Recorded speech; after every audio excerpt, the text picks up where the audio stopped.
Hi, my name is Dick Shirey, and I was born in Western Pennsylvania and went to a Catholic grade school. I had the Sisters of Mercy there in the Catholic grade school. Identified with Earl's First Communion. I went to St. Vincent College in my hometown. It's in Latrobe, Pennsylvania.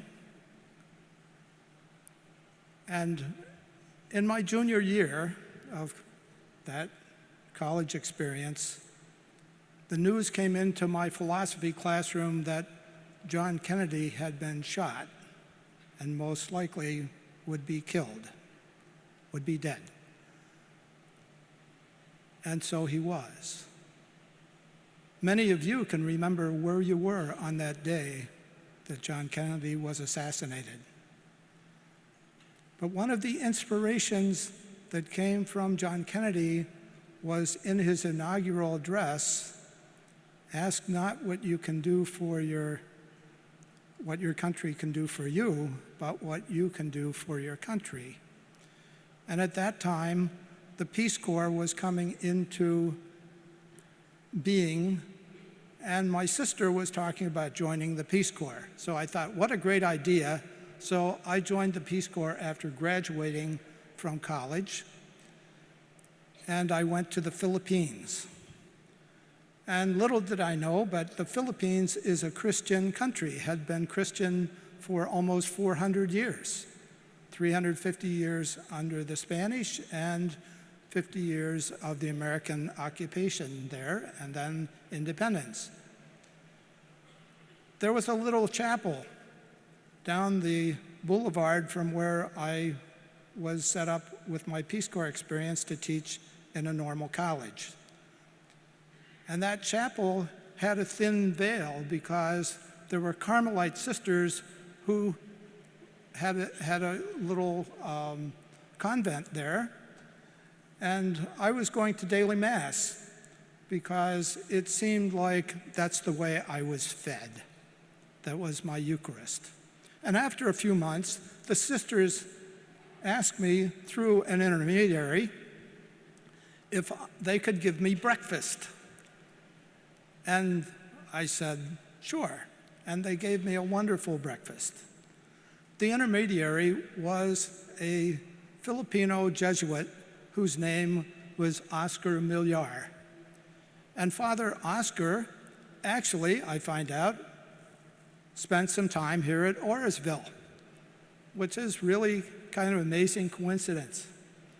But he took me under his wing, and we traveled into the boondocks, into the areas of the Philippines where people were very, very poor, and I was his glorified altar boy.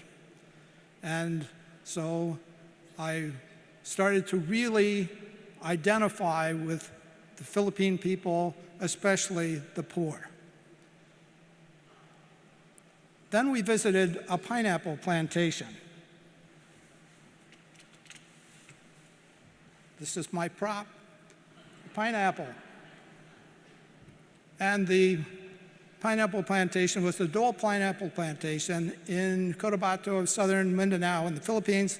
And the manager saw me as an American and said, I'll really show you around. And he showed me the fields, he showed me the workers' housing, he showed me the canning operation, he showed me the wharf where they put the boxed pineapple to send to the shipping. And I said to him, why can't we buy any pineapple down in Zamboanga City where I am? And he said, oh, we don't produce this pineapple for the Filipinos, we produce it for Americans because the Americans have the money.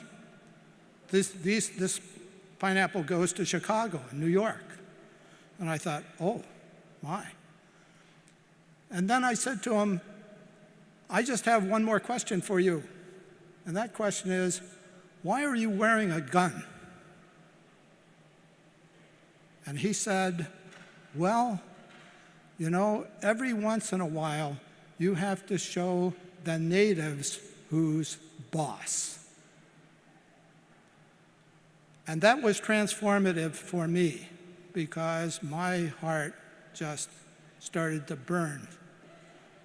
And I felt, I have to do something about this situation, about the racism, the imperialism, the kind of colonialism that goes on in this world. And so it impelled me to become a teacher of economics, eventually teaching at Siena College, and representing the poorest of the poor as much as I can, and to spread the message that every person deserves human dignity.